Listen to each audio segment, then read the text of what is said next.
Hello, in this video, we will solve problems by using a coordinate plane. A coordinate plane has two number lines that intersect at 0. The horizontal number line is the x-axis. The vertical number line is the y-axis. We can show locations on a coordinate plane. To mark a point, we need two numbers, called an ordered pair.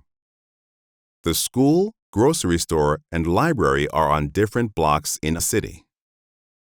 The first number in an ordered pair tells how many units to move on the x-axis.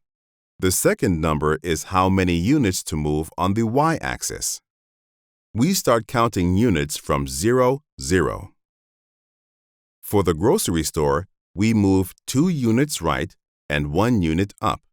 The library is 3 units to the right and 4 units up.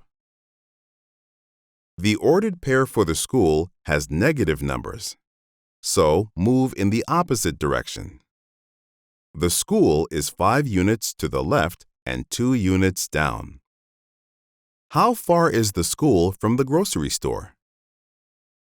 Count the x-axis units, right or left, then count the y-axis units, up or down. It is 7 units right, then 3 units up.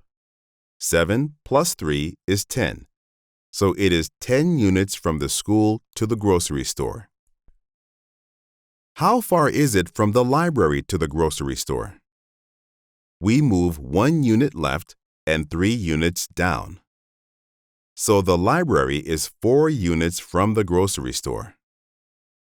And that's how you solve problems using a coordinate plane. See you next time.